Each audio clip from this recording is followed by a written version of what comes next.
things are rocking and rolling there as well. All right. I see Todd is with us. How you doing, Todd? I'm doing well. How are you guys? I think we're all doing good here. Thank you. Thank you very much for joining us tonight, taking time out of your day. We got a good crew on the Zoom today.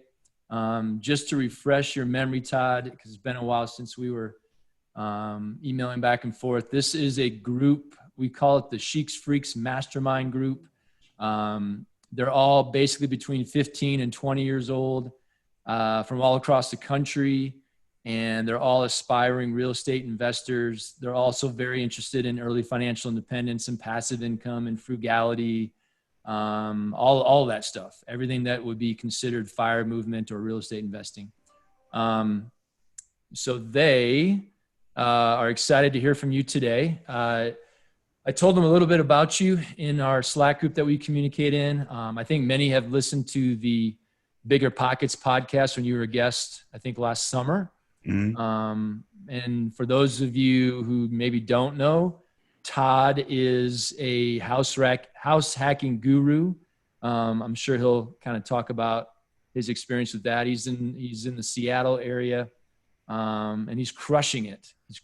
So, Todd, I think the way we'll start is we'll have you kind of give them a brief rundown of who you are and what you're up to, especially around house hacking and real estate. I will say that I think pretty much every member of the Sheeks Freaks Mastermind is going to be house hacking at some point. I think they all have that as a goal to break into real estate investing. And one of the guys on the call, Jabbar, is under contract on his very first real estate deal, which he's going to house hack. So he's congratulations. That's awesome.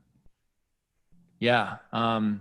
So yeah, Todd, if you could just kind of give us a rundown of who you are and what you've been up to, and then we'll take it from there. Sure. Well, thank you again for having me on. An awesome name for your group. The Sheeks Freaks is incredible. I must apologize to everyone in advance. You may be able to tell, I have a terrible cold, so my voice sounds like I'm a 70-year-old chain smoker. But this was important, so I didn't want to push it. I wanted to be here today. So I have my tea in my Grogu cup, and I am just rocking and rolling. So hopefully I'll be able to speak clearly. But to give you a little bit of background on me, unfortunately, my story is not that uncommon. I grew up in a very poor family. My father was incredibly abusive, like beat my mom, just, bad stuff.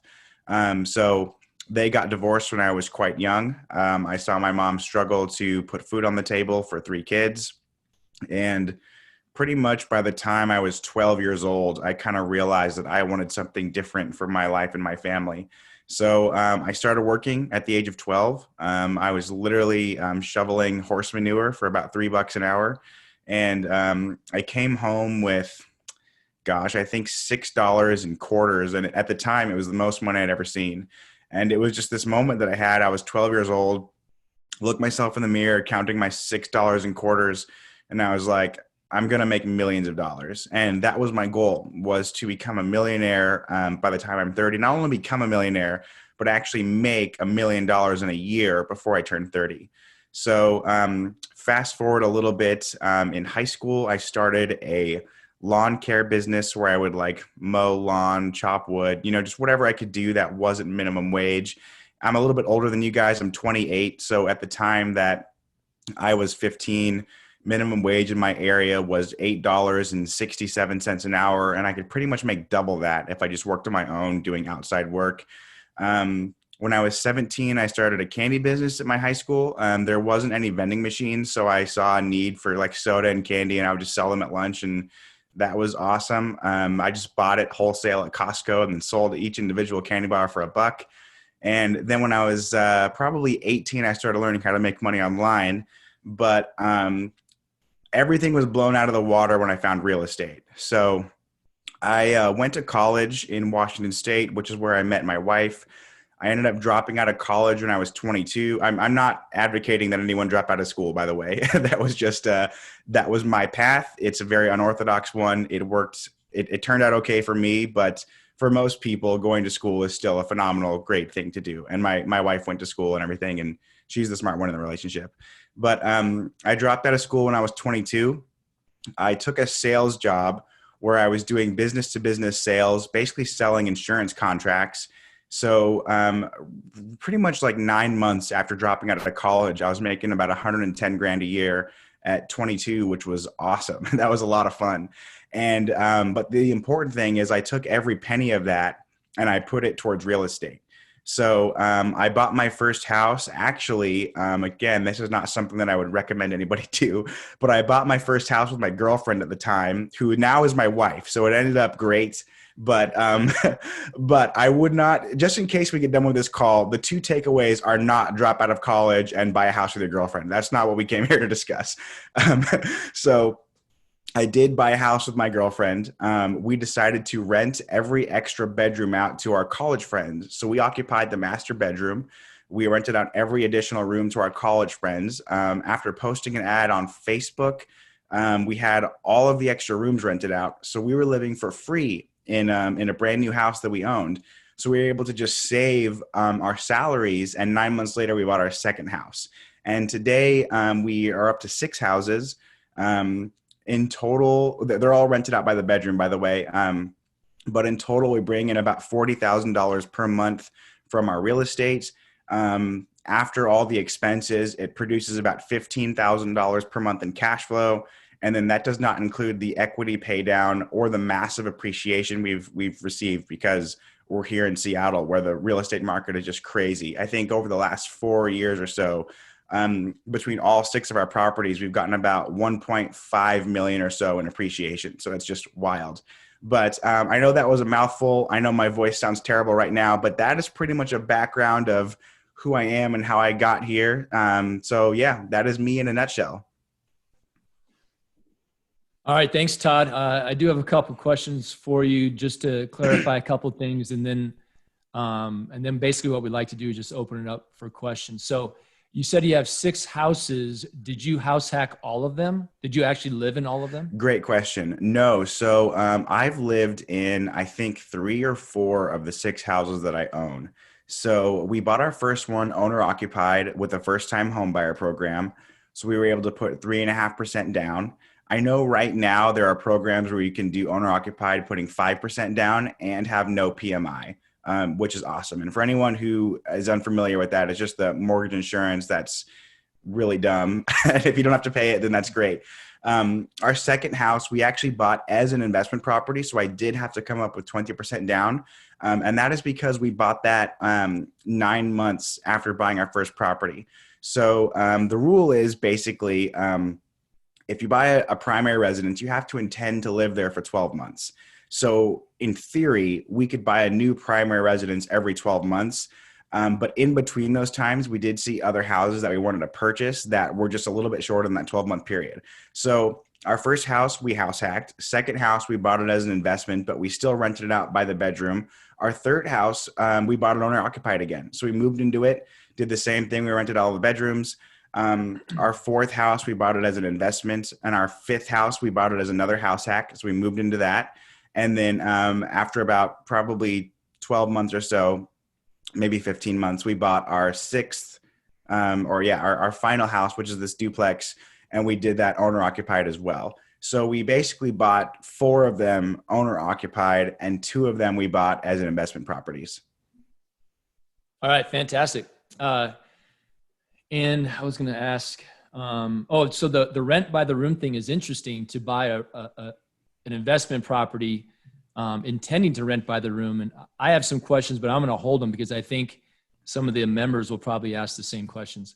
And then I think it's fair to say that, at 28, you have a net worth that's over $1 million. I mean, just the appreciation alone is made you a millionaire.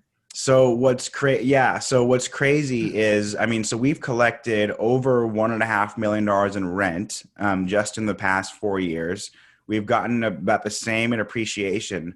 But so I know 2020 was a crazy, wild, and just like insane, awful year, really. And that being said, the real estate market was still booming. So when I did the Bigger Pockets episode, You're right. It was summer of 2020, I believe. And my net worth at the time was 1.5 million. And today it's a little over 2 million.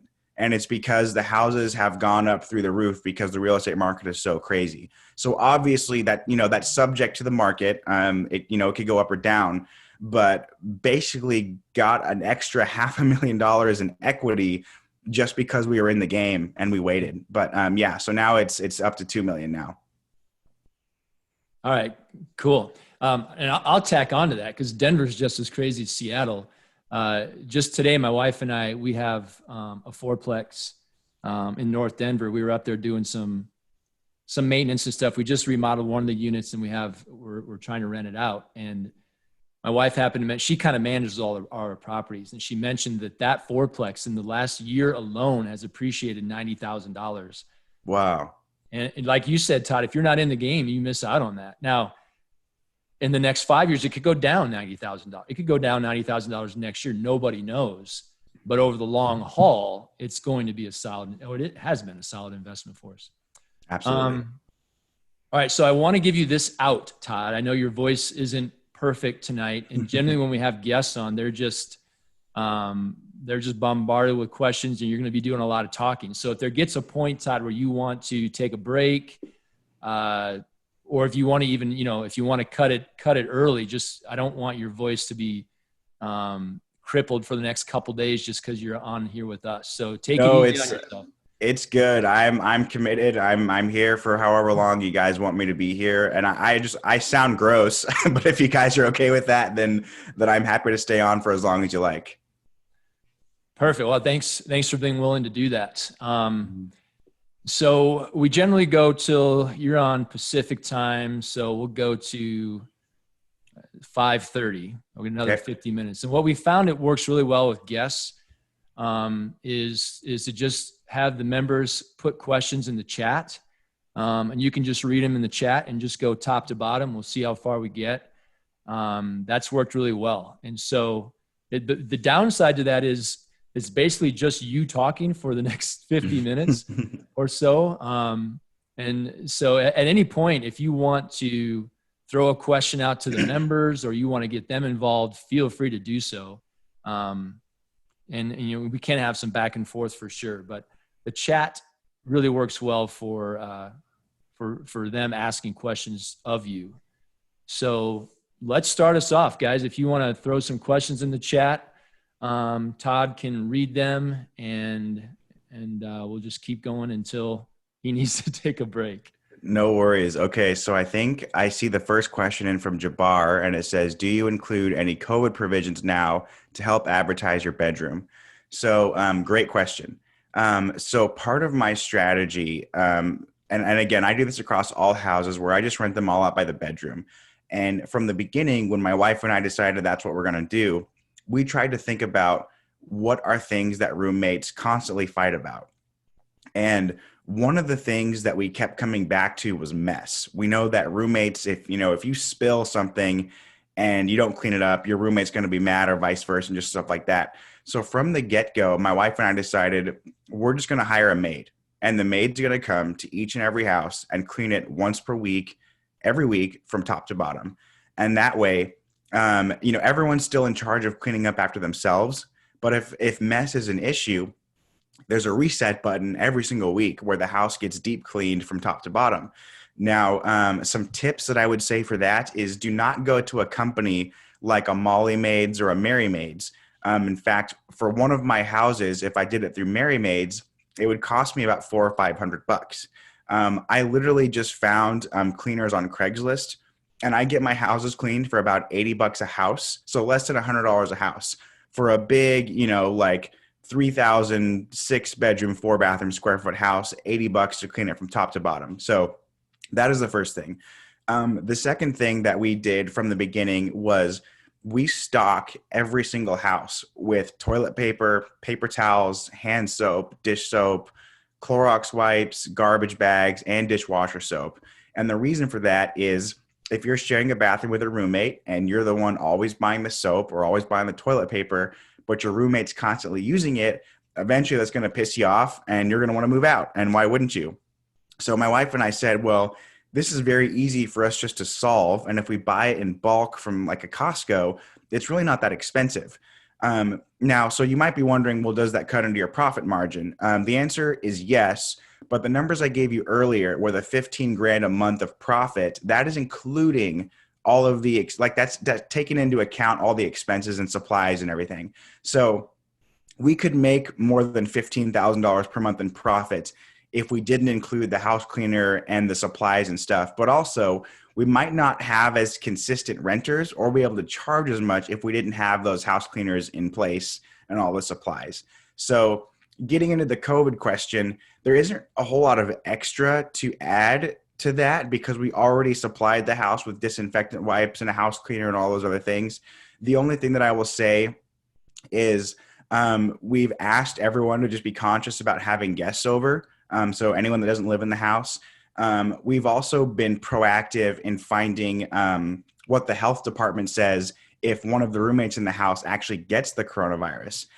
So we actually did have a case in one of my houses. I had one of the roommates, not someone that I live with, but just one of the rental houses. She got coronavirus. She let me know. She let all the roommates know. I contacted the health department in my area, and this will be different depending on where you live. But in my area, the health department, they actually have a quarantine facility where it's completely free. They put you up in a room where you have a bed. You're provided with 3 meals per day. They provide transportation from your house to the quarantine facility and back, and they release you after you've had a negative test. So this young woman who got the virus, she tested positive for COVID. She was picked up from the house, 3 meals a day, stayed there for free, and she came back to the house after she got a negative test. So everybody, all the other roommates felt great about it, and she was safe and healthy, and that made me feel good. So I apologize for my long-winded response, but yeah, so that is how I've been affected by COVID. I haven't really been affected that much. Let me go to the next question real quick. Okay, so the second question is, I know you have a lot of strategies to prevent problems from occurring between tenants since you rent by the bedroom. Have you had any major problems with the tenants not getting along? Yes, I have. So I try to match every house by personality. It is by no means an exact science. So what I have right now is we have 6 houses. One of them is an all-female house. One of them is an all-male house. And then 4 of them are mixed houses where whatever gender is fine. And that's just because we found that young men don't really care, but there are young women who don't feel comfortable like sharing a bathroom with a guy. So that's why we have an all female house. That's kind of what that got along. So we have those options. Then if I meet someone, let's say they want a specific house, but maybe they're a little bit more rowdy than the folks in that house is, I'll just have a real conversation with them. And I say, hey, I know you applied to this house, but I have another house down the street that based on your personality, I think it'd be a better fit for. And usually those conversations go across really well because nobody wants to be the odd man out. Like if you rent a house, you want your roommates to like you, hopefully, and you don't want to be the one person that's the oddball. So they appreciate when I tell them they might be a better fit for a different property. That being said, I have had disputes.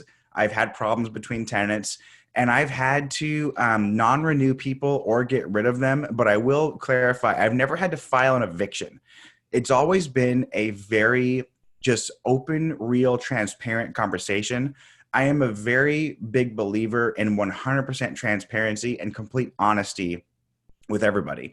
So in a situation, like I had a guy who was just, you could just tell from after the first couple of weeks of moving in, he was just not the type of person who should live with roommates. And unfortunately, that does not come up in a background check.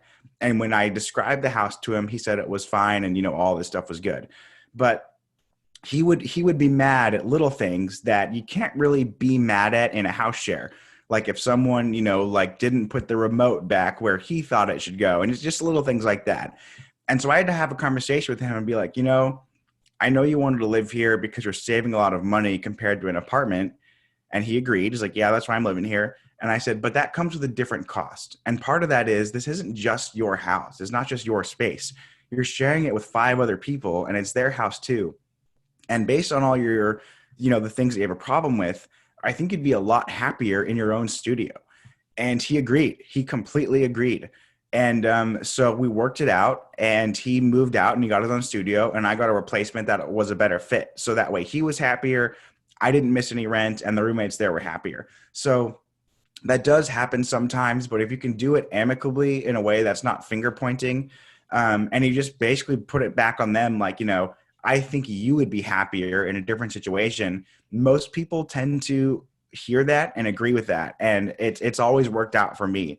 To kind of back that up, I will say that over the course of 4 years, I have had to non-renew or get people to leave early. I think maybe between 8 and 10 times over the last 4.5 years. But I have never, ever missed a month's rent. I haven't even missed a day's rent. So I can get somebody out literally in the morning and then move somebody new in that afternoon, just because the demand is so high in this area. Every market is different, though. Okay, the next question from Luke. Because of the PMI, do you recommend a house hacking with a conventional loan or FHA loan?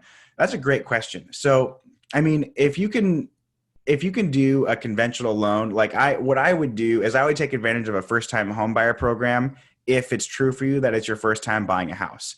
So right now, and you might need to check with your specific lender if you're working one, but I know of many lenders, and if you want to afterwards, I can email you and just let them know or let you guys know who they are.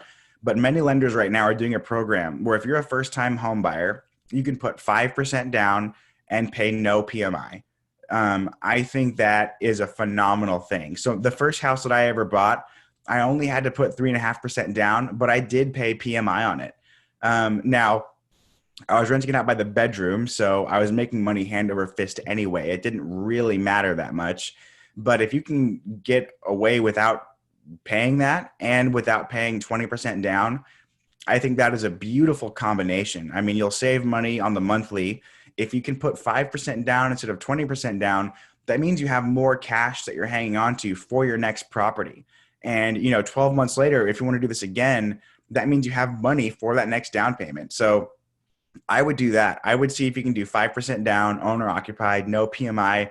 Right now, I have seen programs like that with interest rates as low as 2.2%, with no PMI, only 5% down. So I think this is at 2.2% is basically free money when you include, when you factor in inflation. Give me one moment. I have a tickle. I'm just going to take a sip.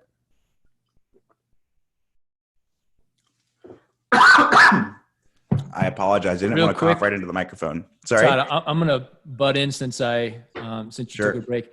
Just a real quick question. Those 6 houses, are they kind of all close together, or are they scattered around Seattle? That's a great question. They're all very close together. So I literally have 3 houses on the same street. And then I have maybe 2 minutes up the road, I have my 4th house. About maybe 5 or 6 minutes past that, I have my 5th house. The furthest one away is the one that I live in, the one that I'm recording in right now. It's about a 12-minute drive to all of my other properties. So yeah, I mean, it's just easier that way. It's also, I'm by default, because all the houses that I rent are by the bedroom, it's mostly young people who want to rent a room in a house because someone who's more established and has a family just doesn't want to put up with that. And as I'm sure everybody listening knows, young people are flaky. So I didn't want to put up showings where I'd have to drive 45 minutes for a showing and then have people no-show. So for me, if somebody no-showed, it was fine because my house was right across the street. I would just go home and I could walk there and it was fine. So that was kind of my strategy. Also, where I bought has really huge lots and stuff. With driveways, and that's not true of everywhere in Seattle. Most places in Seattle don't have a garage, don't really have driveways. They're very narrow lots, and the parking wouldn't work for my scenario. So I bought on the outskirts. All my houses are relatively in the same area. Okay. That was the PMI question. Okay. So this question from Ethan says, for the single family houses you rent by the room, have you found that makes more income rather than renting out the whole property to a family? What are some of the biggest pros and cons of renting it out by the room? Okay, yes. So absolutely, it makes way more money to rent it out by the bedroom than to lease it out to a family. That's the only reason I'm doing this.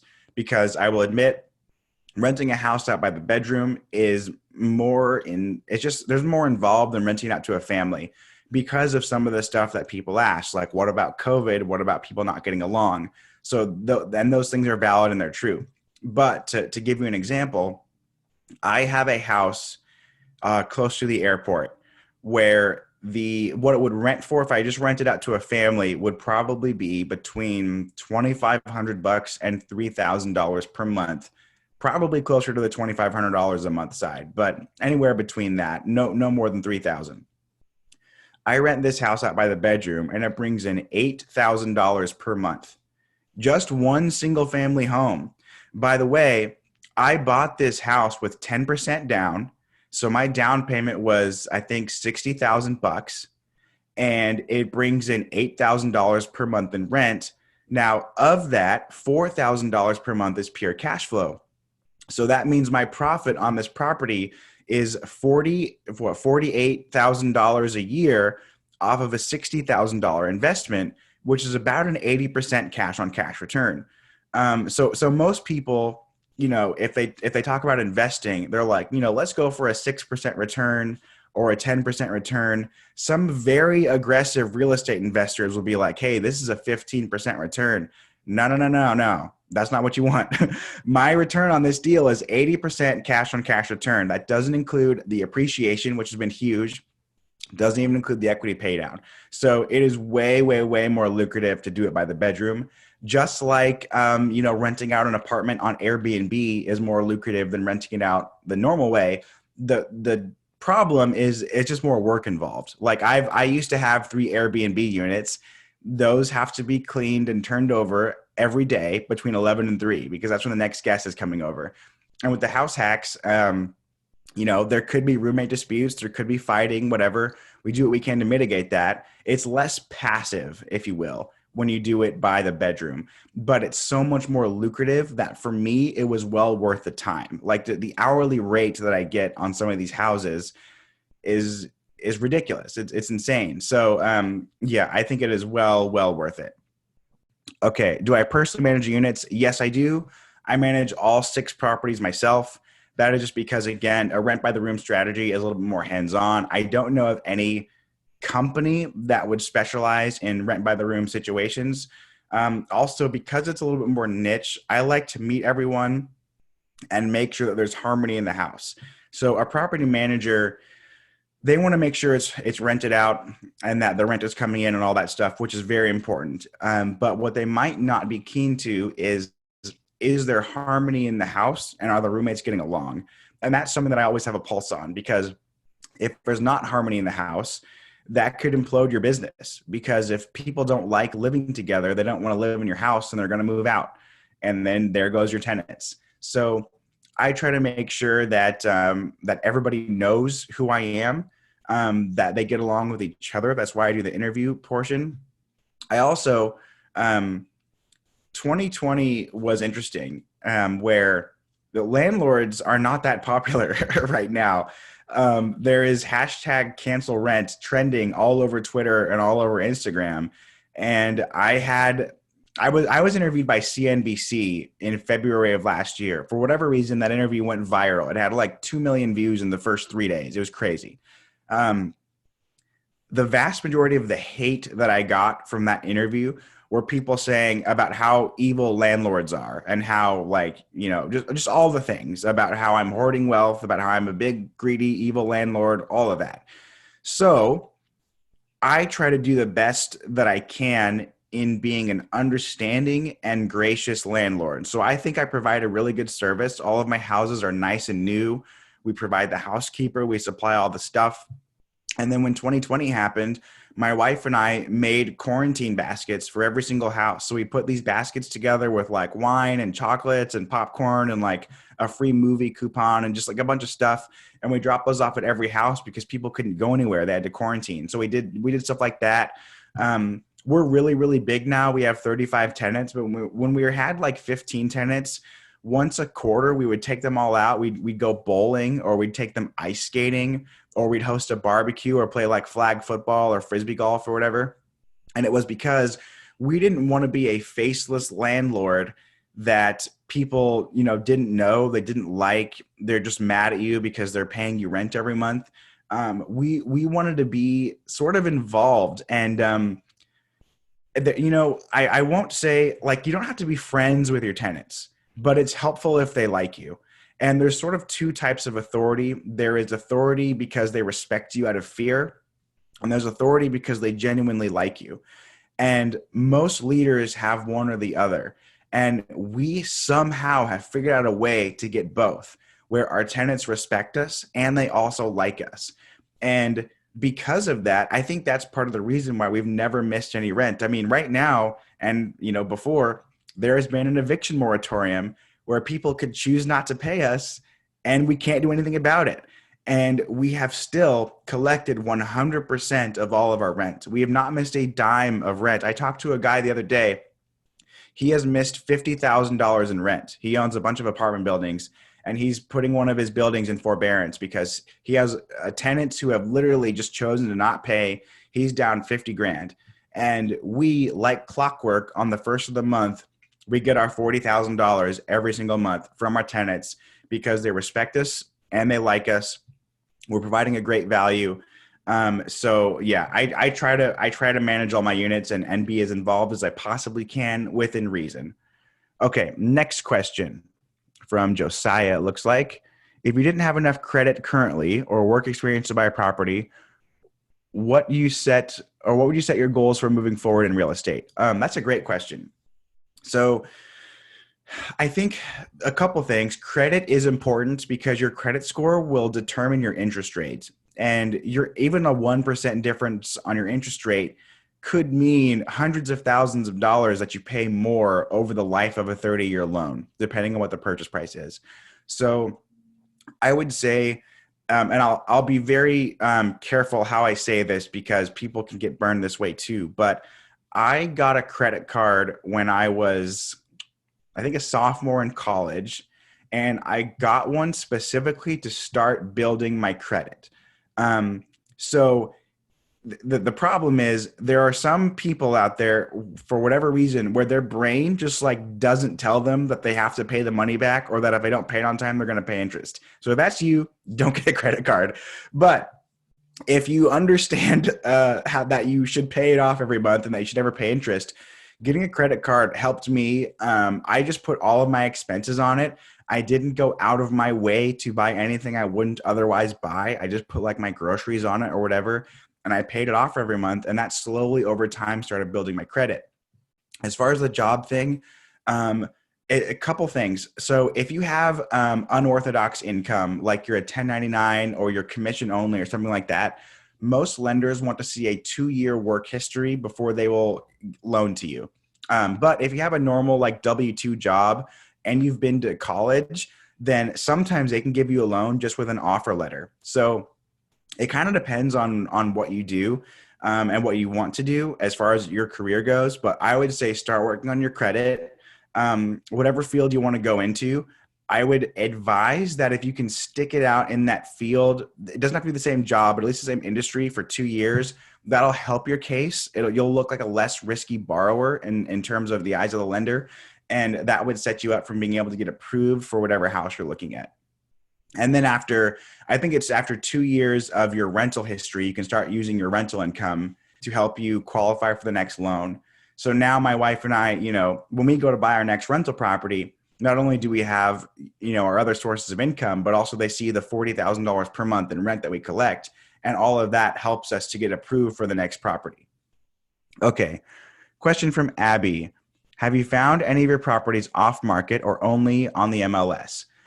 Great question. 4 out of the 6 properties I bought off market. I am a big fan of off market deals. So when you sell a house, when you buy a house on the MLS, the seller typically has to pay 6% to a real estate agent. So with the price range that my houses are at, that's like a $50,000 commission. So what I started doing was I started contacting builders, local builders in my area who were working on a project. And I would say, hey, I want to buy this house from you off market. I won't use a real estate agent so you can save the commission. So then what I was able to do is I was able to go buy a house for, let's say, $40,000 under market value, but the seller still comes out 10 grand ahead because what he would have to pay the real estate agents is 50,000, and he would have to list it, and he'd have to stage it and do open houses and, deal with all that stuff. So 4 out of the 6 houses that I bought, literally, I've been able to get under market value because I'm just buying them off the MLS. And I'm real with the builders. I'm like, hey, look, even if you sell it to me for $30,000 to $50,000 less than what you'd list it for, you're going to come out this much ahead. This much more will be in your pocket for XYZ reason. So that has worked out beautifully. The 2 houses that I bought on the MLS, one actually was the house that I mentioned earlier on this call, where I bring in about $8,000 per month in rent and $4,000 as profit. That house, I happened to be on Redfin at the time because I'm addicted to looking at houses.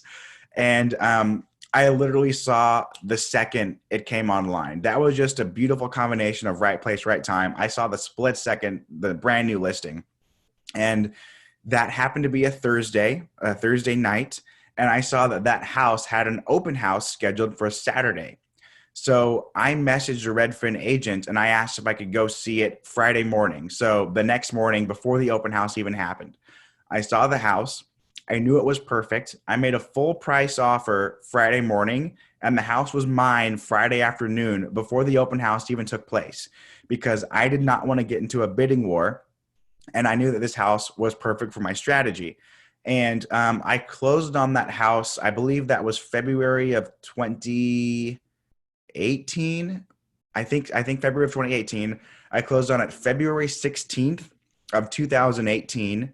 By March 1st, this is an 8-bedroom house. By March 1st, I had all 8 bedrooms rented out, and I was making $8 grand a month almost immediately. So when you find something that you love, I don't, and this is going to be a little bit counterintuitive, but I didn't even feel like I had to negotiate with this one because the price worked for me and I wanted the property. So it was more important to me that I get the deal done than try to nickel and dime them for 5 grand off or 10 grand off. So yeah, that house worked out really well. I did find it on the MLS. The duplex that I'm in now, I originally found this on the MLS too, but then they took it off market. The builder actually wanted to keep it. Something happened where his wife was yelling at him and wanted him to sell it. so then we ended up doing a deal off market. But I did originally find this on the MLS. So, 4 out of the 6 houses I found off market, 2 I found on the MLS. Okay. Let's see. From Ethan, do you factor the maid service cost into the rent? Is it advertised in the potential tenant?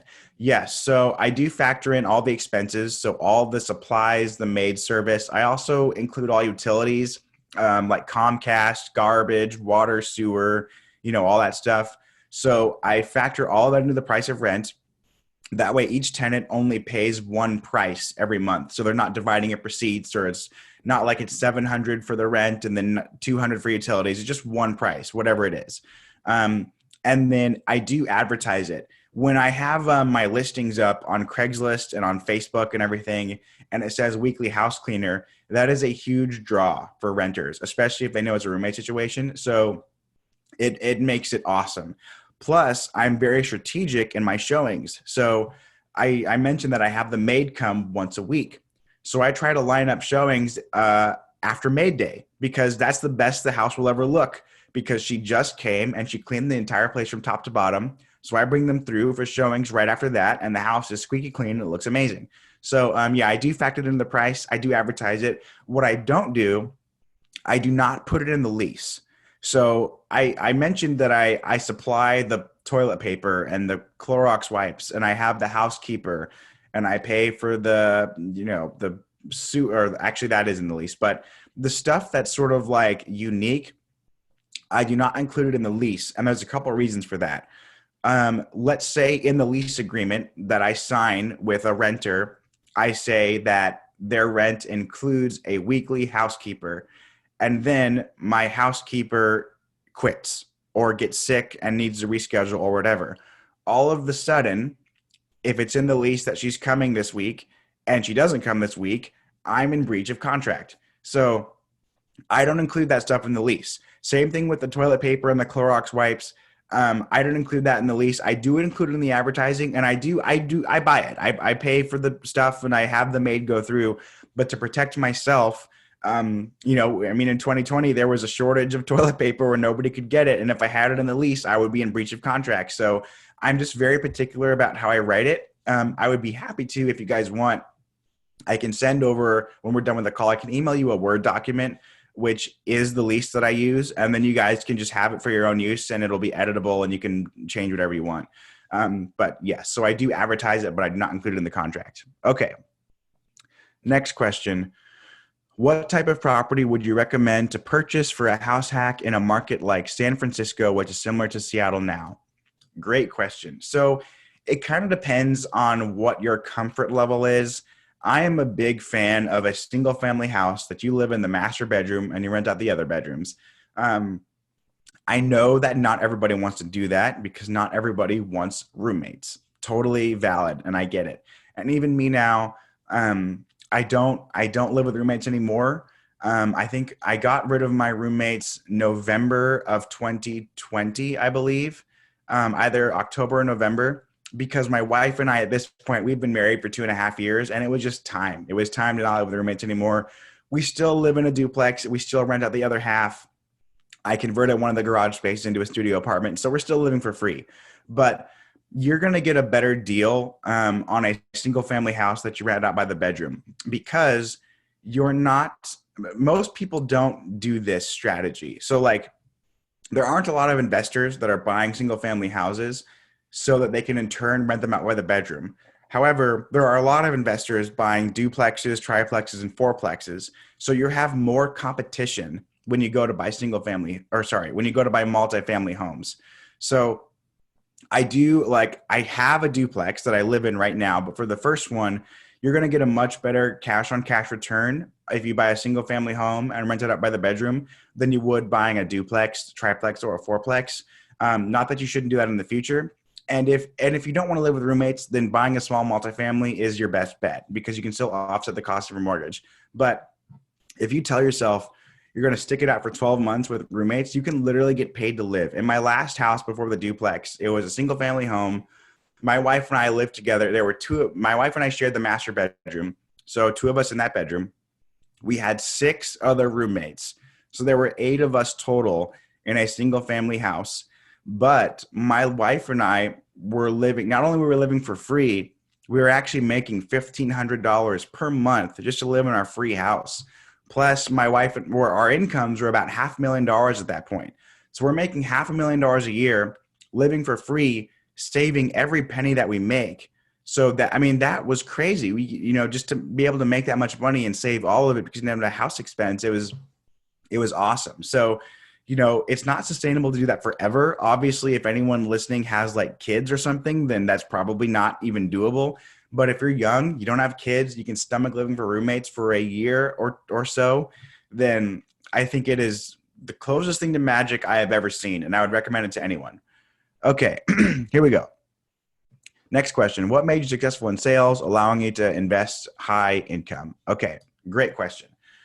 So when I got to college, I mentioned that I came from a poor family, so I did not have any help from anyone. Not that they couldn't, or not that they wouldn't, but they couldn't. My mom didn't have any money to help me out with. So I was looking at the cost of tuition and the cost of rent and food and books. Anyone who's not in college yet, just a textbook is like $400. It's insane. So just be prepared for your $400 textbook that gets updated every year. So you have to buy a new one every year. It's ridiculous. Anyway, I was looking at the cost of all that stuff, and I was looking at the jobs that were available to college students. They're all paying minimum wage. And like the math just didn't work. If I got a normal job, there wasn't enough money for me to live and pay all my expenses and tuition and rent and food and all those things. So oftentimes I would choose between buying my new textbook or buying food, and food wins because without food, I die. So sometimes I didn't buy my textbook. So what I decided to do was I took a commission-only sales job while I was in college. So there was no salary, there was no hourly pay, but the potential was so much more than what the minimum wage jobs had to offer. So I started this sales job, and I would basically work every day after class, and I would work all weekends. And but the problem is my territory was about 4 hours away from the university. So over the weekends, I would drive 4 hours from college, work 10 hours on Saturday, work 10 hours on Sunday, and then drive 4 hours back to college. So it kind of sucked. But I was making money hand over fist in this commission only sales job. And so, but it's because I had to, right? Like there was a moment where I had worked, I think all day Saturday and half a day on a Sunday. And like, I hadn't made a single sale, and I have maybe one or two appointments left in the day. And I'm just looking at this and I'm like, I literally don't have enough gas money to get back to university. Like I have to make a sale. So I go to my very last appointment. I close the deal for $5,000. And that was awesome. I fill up my tank, get the $5,000, go back, and whoop-de-doo, we're ready to go. So I became successful in sales really because I had no other choice, where it was like, if I don't sell, I won't eat. And I'll go back to what I said before. I'm not saying that anyone else should be thrown to the wolves like that. But when you have no other options, there's sort of like this like next level gear that kicks in where you have to make it work. And that was me. So I got really, really good at sales and being on the phone and, cold calling and all those things. So then when I ended up dropping out of college, it was to take a sales job in the commercial insurance industry. And before, when I was in college, my selling was door to door. So when they told me cold calling on the phone, most people hate that. I was like, this is great. I don't have to go door to door. This is awesome, because what I did before was so terrible. And just because I was like, it was so much better than what I'd done before. My first month in, I actually broke a record for the most amount of sales made via cold call. And it was such a big deal at the time. They took my picture and they framed it in the corporate office in Chicago and like gave me a bunch of rewards and stuff. So that was crazy. And that's what 9 months into that job, I was making like 110 grand at 22 years old, I think it was.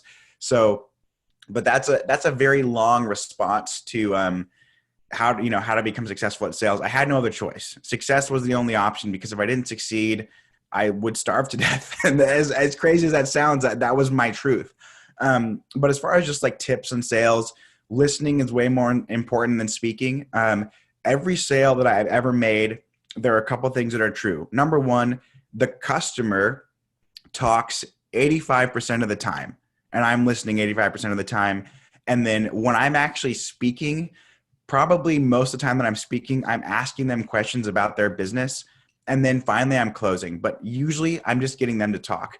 The second thing that's true again, I think every sale that I've made, I get the customer to laugh. And it seems weird, but when you make somebody laugh, laughter is such a good feeling, and it makes them have positive thoughts when they think about you. And they like you and they trust you. So usually when that happens, I know I'm going to close a deal. So those are some tips that I will say. Also, follow up is very important. I was talking to a company, and it took me probably 2 years to close the thing. When I finally did, the commission check that I got was $40,000. Like literally I made 40 grand in one day. Because my follow-up was so good. I finally closed a deal. And when I got that commission check, you guys, it was $40,000. I think after taxes, it was $32,000, which, by the way, was part of the down payment for my third house. So I took every cent of that $32,000 net check and I put it towards the down payment of my third property. So that's how we roll. Okay, next question. What are your real estate plans for the future? Will you continue to house hack? How do you plan on scaling your business? Phenomenal question. So if everything goes well, I'm actually in the process of getting a $5 million apartment building, which I'm incredibly excited about. So this is not house hacking. It's just a 50-unit apartment building. It's a big multifamily. Well, I guess medium-sized multifamily. I'm getting this deal for a couple of reasons, because house hacking, in my opinion, is still the most lucrative. But the first reason is I do want to scale my business. And I can buy an apartment building with 50 units or 500 units or whatever, but I probably can't own 50 single family homes that I rent out by the bedroom. It'll just be too much. Like I have 6 now. If I got up to, let's say, 15 house hacks, I think I would be completely, my bandwidth would be tapped. Like there'd be no more that I have left. But with apartment buildings, you can buy as much as you want and you can hire a property management company to do everything. So that is completely passive. So this specific deal that I'm working on is very exciting. So the first thing is it's in a multifamily tax exemption zone. What that means is for the first 12 years of owning this property, I will have to pay no property taxes. In the area that this property is located in, the property taxes for a building like this would be about $60,000 per year. And I don't have, it's waived for the first 12 months. So, well over what, $700,000, over $700,000 in savings right off the bat. The second reason is this 50 unit building, I would do completely on Section 8, meaning that the government pays all the rent for my tenants. So I don't have to worry about hashtag cancel rent or any of that nonsense that's going on right now. In the county that this property is in, a 2-bedroom, 2-bathroom apartment would get $1,408 per month in rent from Section 8. So on a 50-unit apartment building, that's a little over $70,000 per month in rent. Now, and by the way, all of them are 2-bedroom, 2-bath, so that's how the math works out there. Some of you guys who listen to Bigger Pockets know that a lot of the big-time real estate investors try to go for what they call the 1% rule, which is if you get the monthly rent is 1% of the purchase price. So on a $5 million building, that would be $50,000. But this building is going to produce $70,000. So I'm getting over the 1% rule. The next reason I'm buying this apartment building is I'm actually doing it, as I mentioned, off market. So I can get this $5 million deal for $4.8 million. It'll save me $200,000 because the fees that they would have to pay to a real estate agent is $300,000. So I can buy this deal for $200,000 below market value, and the sellers come out $100,000 ahead because they're not paying out $300,000 a real estate agent. So that's really huge. And the most important reason why this deal makes sense for me is it's in an opportunity zone. In addition to the multifamily tax exemption, it's in an opportunity zone.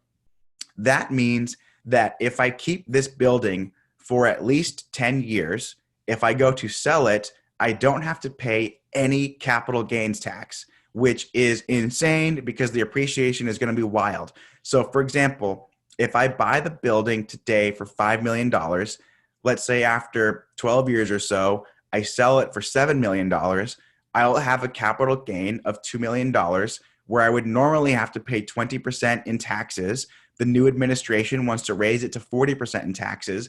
But because this property is in a multifamily, or excuse me, because it's in an opportunity zone, I will legally pay 0% taxes on that $2 million gain.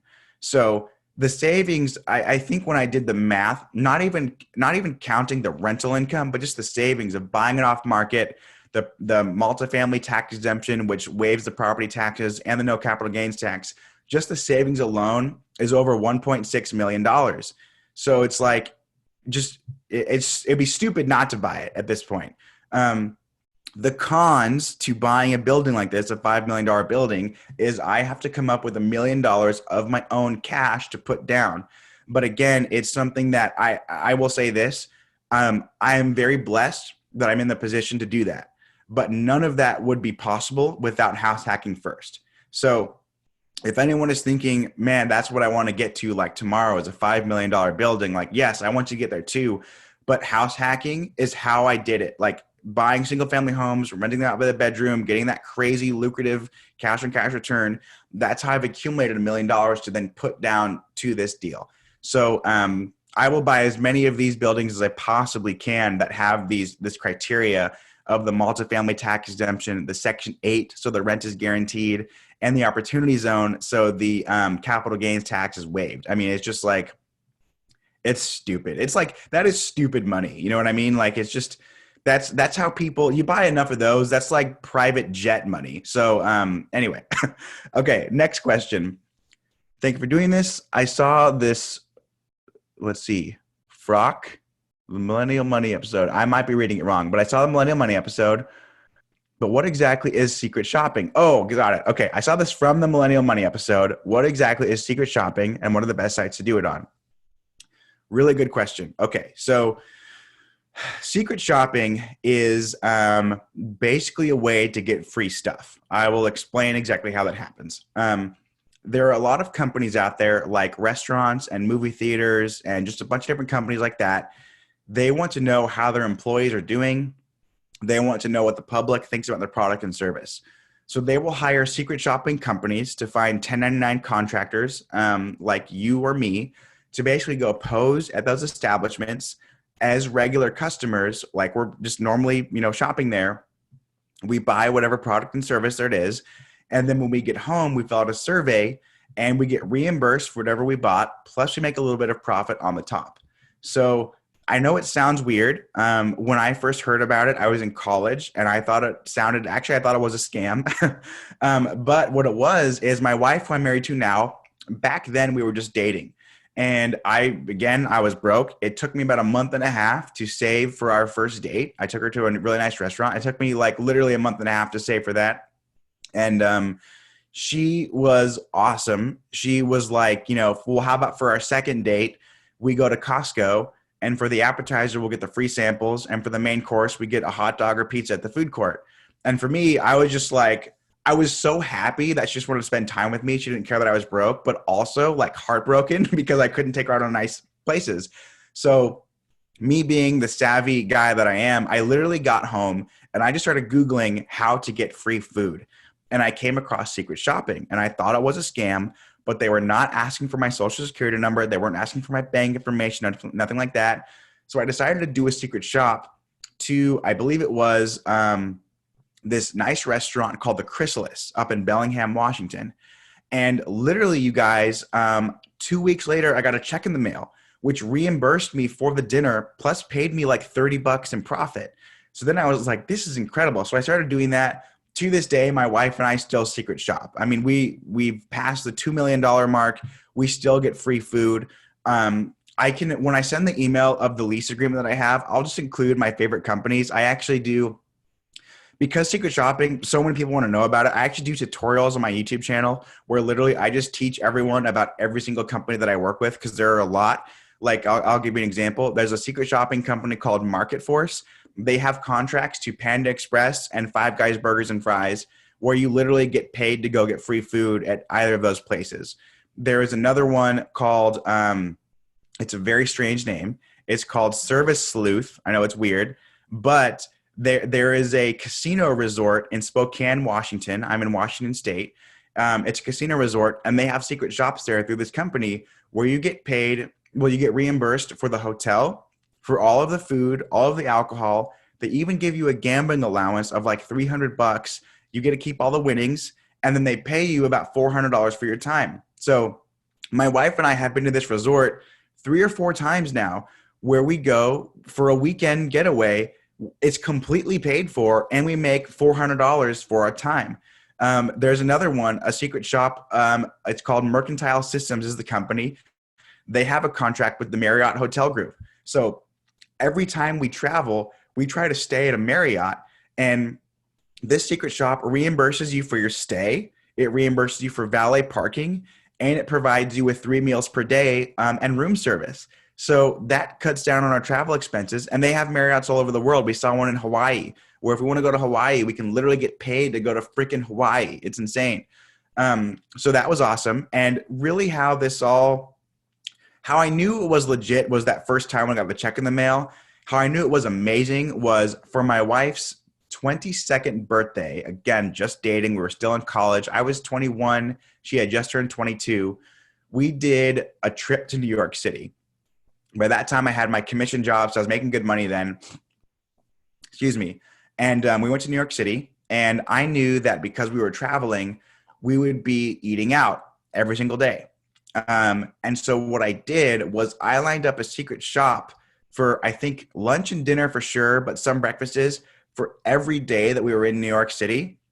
And so not only did we spend no money on food, we actually made $400 in profit after being in New York City on vacation for a week. So that was just insane. I mean, to make profit on your vacation was just wild. So that is secret shopping. There's a lot to like, there's so many companies to sign up with and all that stuff. So I'll just put that in the email when I include it, because I mean, that could be like a whole nother hour or so. Okay. Next one. Sorry. Oh, Todd, I'm going to jump in here real quick. Sure. By the way, I'm glad I'm recording this, because that nugget you just dropped about secret shopping, I don't know how I haven't checked that out, but I'm going to be looking into that. So yeah. we record this so that we can go back and watch it if we miss anything. We're right at the bottom of the hour where we normally would close up shop here. But there's a ton more questions. I think there are. I think at the very least, Todd, if you are comfortable, I have your email address.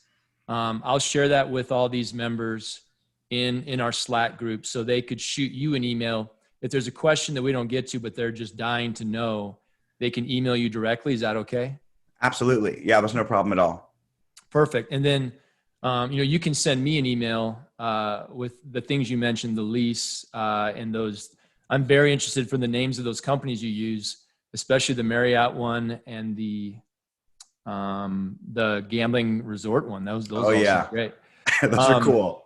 We have some of those resorts here in Colorado. And I know there's one particular guy on here, Jabbar, is dying to get a hold of your Word doc lease agreement, because he's in the throes of trying to put one together right now for his first purchase. So I'll hit you up and you can just email me that, and then I'll put it in the Slack group for all the members. Perfect. So we're at the bottom of the hour, Todd. I'll leave it up to you. It's, your voice isn't great tonight. How are you feeling? Yeah, no, I can keep going. I know there's a lot more questions. So why don't I at least give a few more? And then, I mean, I imagine you guys have to get to some stuff too. So if you guys want to call it quits, then that's fine too. But I'm definitely happy to answer a few more questions. That's no problem. All right, great. And I was going to say that what you just mentioned, that there might be some people on the call, including myself, who are planning on ending right now, so they may have to jump off. So don't take that personally. I think this has been one of our best guest appearances in our group by far. I think it might be the best. So thank you for your time. I'm going to leave, but I'm going to continue recording, and the Zoom will stay open. And so for all of you who want to stick around and get a few more answers from Todd, perfect. And thank you, Todd, so much for joining us. This has been awesome. And I think your story fuels the energy for these young. I mean, they have so much energy anyway, but they can see themselves where you're at. I think 5 or 10 years down the road, buying a $500 million apartment complex. And you, like you said, you did it through house hacking, and they're all going to be there in some of them in a month, and some of them who are younger, maybe a little bit longer, but that's awesome. Thanks, Todd. We'll keep in touch, and you guys can keep the ball rolling here. Cool. Well, thank you for having me on. Thank you, Todd. I have to hop out as well, but I appreciate your time and coming on. This has been totally awesome. So thank you. Awesome, man. Thanks for coming on. All right, thank you. I'll probably get going here too. Cool. Take it easy. Too, man. Okay, so the rest of you want me to keep going? Okay, let's see. Okay, so. Okay. Oh, that was a secret shopping one. Here we go. Do the doorknobs on the bedroom lock? Actually, when I buy houses stock, they don't lock. But if anyone asked me to put a lock on the door, it's very easy to do. I just buy a new doorknob that has a lock on it. You can pick them up at Lowe's for like $15. So that is very easy. The next question is, when talking about having female and male properties, how do you avoid the fair housing laws? Does discrimination by gender apply to the situation at all? That's a great question. So when you have a situation like that, you're not actually looking for tenants, you're looking for roommates. So a house that's full of, like, let's say 20-year-old women, they can actually say, I don't want to live with like a 60-year-old man. Like they can say that because they're looking for a roommate. So there are some loopholes when you rent out a house by the bedroom that aren't there when you're doing an apartment building or multifamily. Because like, let's just say you own a house that you're living in, and you say, hey, I want to have a roommate. you can tell somebody no if they're not a good fit. And that's not the same as discrimination, because maybe that person smokes and smoking gives you headaches, or, whatever it is. So, or like another thing too that came up is like, what about if people have pets, or what if people have like an emotional support pet, or like a service animal? Well, if one of the existing roommates is allergic to dogs, then that will trump the service animal thing or the emotional support pet, because you can't put your existing tenant at risk and have them get allergic to this dog that, their presence could just like kill them or whatever. So, okay, next question. What were you paying for the properties on average, and how much do you rent each bedroom out for? So my first property I bought for $506,000. My duplex that I live in now is my most expensive property at $900,000 is what I paid for it. What's exciting is that first house that I bought for $506,000, it's today worth $800,000. My duplex that I bought for $900,000 in August of 2019 is now worth about $1.3 million. So it hasn't even been 2 years, and it's gone up by $400,000, which is just insane. My average room is about $1,000 a month. That's because my cheapest room is like $700. My most expensive room is $1,300. And then I have 35 rooms, but like the most rooms are about $1,000 per month. And that again is inclusive of everything. Okay, so now what type of market do you think works best for long-term rent by the room strategy? What types of markets are poor for rent by the room strategy? Okay, so real estate markets that are very expensive are the best for rent by the room strategy, because they're going to be, people will want to rent a bedroom if apartments are super expensive. So like in my area, a studio apartment would go for like $2,000. Parking would be an extra $150. Utilities would be an extra a couple hundred or so. So people are happy to pay me $1,000 for a bedroom, because that means they're saving $1,200 per month. So in an expensive market like Seattle or like Los Angeles or Manhattan or whatever, those are the best markets. You just want to make sure some cities have rules about renting them out by the bedroom. In Seattle, you are allowed to have 8 unrelated persons per house. I know in some other cities it could be less though. So you just want to make sure that wherever you're doing it is going to be legal for your market. Okay, next one. How do you screen tenants for your properties? What important questions are critical to your perspective asking new tenants? I use this service called Smart Move TransUnion. That is how I do my background checks. When I email Dan back, I will include all of that. But it's just called Smart Move TransUnion. It's free to the landlord. It costs the tenant $35 to use, and that's the background check. As far as the questions I ask, it's just basically about what type of roommates do they like to live with, and just making sure they're going to be a good fit for the house. It just goes back to that like interview thing where if they're not a good fit or if they're not happy there, it's not fun for anyone. Oh, please let us know those lenders. Yes, I will email those lenders. Okay.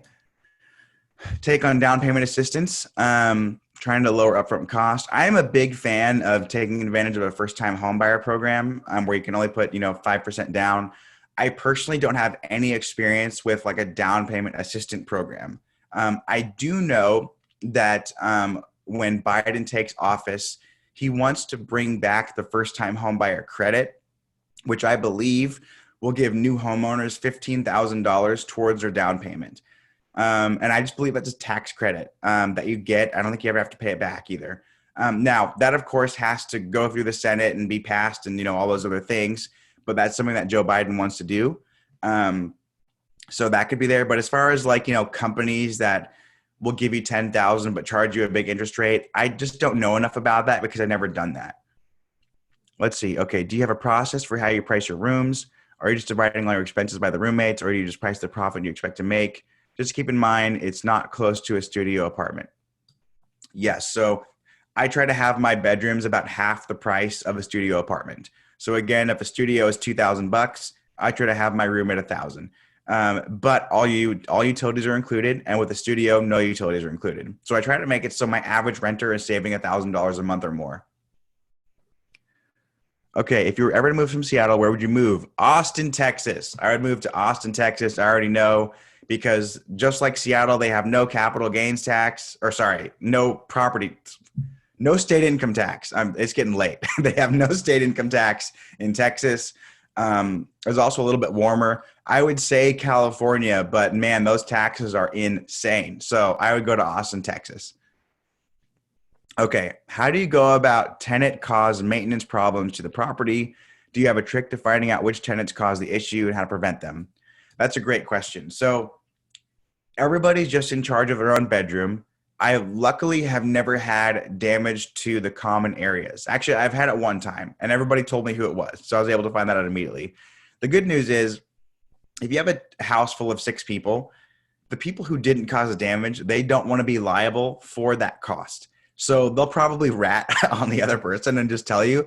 That's what happened before. I had a girl who was silly and she packed a rock into a snowball and threw it at a window. And of course, the window broke. And literally everybody in the house texted me, dude, guess what Courtney just did? She just broke the window. So I knew immediately it was Courtney. She ended up paying for it and it was fine. But yeah, the other roommates will usually just narc because they don't want to be liable for any damage that anybody else causes. Okay. How often do you keep in touch with your tenants? I probably like work on my real estate business an average of 5 hours a week. That's because there'll be 3 months that go by and nothing will need to be done. But then maybe like one day will come around where I work 12 hours for that day. But on average, it's about 5 hours a week. Yeah, I would say 5 hours a week. But as far as just keeping in touch with them, I let them know all the time if if the maid's going to be late or if they have to change days or whatever. I'm on a group chat with every single house. I'll update them when the new shipment of toilet paper is arriving. But that's pretty easy. It's just all over text. Okay, going to take a sip real quick. Okay. How extensively do you capitalize on tax benefits, depreciation, and deductions? I am all about this stuff. So my wife is an accountant. She's a CPA. She does all of our accounting. But the tax benefits you get in real estate are insane. So I told you guys that my net profit is about $15,000 per month. I pay taxes on none of it. I don't pay any taxes on my real estate. It's completely legal. It's all above board. It's because, first of all, you can deduct all of the interest, which, by the way, your tenants pay. But you can deduct that from your taxes. I have 6 houses. The cheapest one was $500,000. The most expensive one was $900,000. So the interest that's paid on average is like $20,000 or $30,000 per year in interest that, again, my tenants pay for me. But that means, like, let's just take the easier number, 20 grand. That means $120,000 I can deduct from my taxes. Also, we take depreciation. Depreciation is you can write off the house over 27 and a half years. And again, it works out to be around $20,000 per house. So the way this works out is the first $240,000 that I make in profit, I can legally pay no taxes on. So I can make about $250,000 a year and pay no taxes. And to put it in perspective, I think only 5% of Americans make about $200,000 per year. So my tax break is more than what 95% of Americans make, which is just insane. And I don't say that to like brag or anything. I just say that to show the power that is real estate and tax-free money. And I actually put a video out on my YouTube channel. It was a very controversial video. I wasn't saying my opinion on it, whether I thought it was good or bad or right or wrong, but I made a video about how someone like Donald Trump can pay no taxes. And I wasn't saying that I agree with it or disagree with it. I was just saying that when you have real estate and you have a depreciation schedule, you can literally make hundreds of millions of dollars and pay no taxes legally. So I take advantage of all the same things that those guys take advantage of. And we're able to make, this year in 2020, my goal this year is to make $2 million. In 2021, my goal is to make $2 million in 2021. And I will probably have to pay taxes on maybe half of that. But I'm hoping that I can get away with paying taxes on less of that. But that means that even if I do have to pay taxes on 50%, that means that I'll make $1 million tax-free, which is insane. It's nuts. So yeah, it's awesome. Okay. We're almost done, you guys. Thanks for hanging in there. Okay. What software do you use to manage your tenants? I actually don't use software at all. I just use Excel. So I don't pay for any software. My tenants all pay with either PayPal or Venmo. I do not use like Buildium or Loftium or Cozy or any of those other sites, which I'm sure they're fine, but I just don't use them. I take payments via Zelle, PayPal, Venmo, or Cash App. And as far as just like reporting all the rental income and expenses, I do it all in Excel. I mentioned before my wife is a CPA, so she's very organized with that. And we just pretty much do everything that way. It's completely free for us, so it makes sense. Okay. What are some things you look for in a house? This is great. So the first thing I look for when I'm doing it specifically, rent by the bedroom, is no HOA. That is because a lot of HOAs have limits to the number of houses that can be rentals. Even if they don't have limits of that, they will probably tell you you can't rent them out by the bedroom. The second thing that I look for is a really good parking situation. I mentioned before that I have an 8-bedroom house. I have to have a parking spot for every rentable bedroom. So in my 8-bedroom house, I actually have 9 parking spots. So making sure that there's a parking spot for every bedroom is very important. The next thing is a good bedroom to bathroom ratio. You do not want a 7-bedroom, 1-bathroom house. That would be a recipe for disaster because people would be waiting in line for showers. What I try to look for is that no more than 4 people share a bathroom together, and that's my absolute top like limit. It's better when less people share a bathroom, but no more than 4. So enough bathrooms so that nobody has to have more than just a couple people that they're sharing a bathroom with. The last thing that I look for, which has probably been the best for me, is buying houses in an undervalued area that is going through a transition. So I bought all my houses about 20 minutes outside of downtown Seattle. And it's because these areas were underdeveloped, but they were poised for new development going in, which happened. Therefore, the appreciation has skyrocketed. So I wouldn't suggest you buy a house like right smack dab in the middle of a huge, big, booming, expensive city. Buy on the outskirts where people are moving to, and that city gets more and more expensive, because then you could ride the wave of appreciation. Okay. Can you explain the off-market deals more in depth? Are they brand new houses you're buying? So yes. So all of the houses that I've bought have actually all been new construction. I've always bought new construction homes. So and all off-market means is that I'm not finding them on the MLS. I'm not finding them on Redfin or Zillow. So what the first one happened because I happened to be looking at houses in a particular area. I saw a piece of land where a house was being built. It was just a frame. It was just plywood and 2x4s. It didn't even have a roof or anything. It was completely open. And I found out who the builder was, because you can look up tax records on addresses and stuff. Found out who the builder was. I said, hey, my name is Todd. I want to buy this house from you, and I want to buy it off market. So you save this money, blah, blah, blah. I did a little bit of a gamble because I said that my thought was that they're going to look at me as a 22-year-old guy and say, well, he probably won't actually buy this house. He doesn't have enough money, whatever. So what I said was, I want to buy this house before you list it or anything like that. I want this house to be mine. Because of that, I'm going to give you $10,000. And if I can't get financing, you keep the 10 grand. So for the builder, it was like, well, what do I have to lose? Worst case scenario, I get 10 grand. Best case scenario, I have a buyer lined up for my house that I just built. So that's how I did it. I used that same builder for 3 more houses, I believe. Yeah. So a total of 4 houses. And then the other 2 I did buy, or the other one, the 2 that I did find on the MLS, but they were still new construction. But yeah, off market just means they haven't been listed yet. You find them before they're on the market. Also, this is important. Once you guys get a net worth of $1 million and an annual income of at least $250,000, you will be called what's known as an accredited investor. Accredited investors, again, minimum of $1 million net worth, minimum of $250K per year in income. Accredited investors, we get pretty much all the deals. So I'm on a list now. I'm on an investor list. So anytime there's a bunch of off-market deals, I get an email with all these properties that are off-market saying, hey, do you want to buy this property before it gets listed, before it goes to a bidding war, before all this stuff, before it's on Redfin or Zillow or LoopNet? And so I see that. It's basically like, imagine it's like Shark Tank, but for houses, where like before these businesses get investors, they go to like this specific group of people and say, do you want a piece of the pie while we're still new and growing? That's basically what accredited investors get for real estate once you reach that level. So that's a good goal for everyone to get to. Okay. Boom. Awesome. I think that is it. Yes. Awesome. Well, thank all of you guys. I think that's all the questions, unless I missed one, but I think that's it. Yeah, this was awesome. Thanks for having me on. I know it's recorded, so if anyone missed anything or got off the call, they can go back and listen to it. I will be sending that email with all the more details and stuff.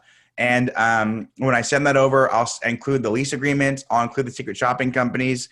And if you want to, I have tutorials on every single secret shopping company that I use. I'll just send all those videos over to you. And that way it's easy for everyone to find and sign up and all that good stuff. Todd, thanks so much, man.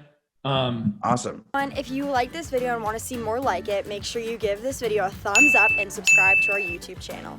You should also go check out our website and Instagram, which are both linked below this video. Thanks again for watching. Now go and get your freak on.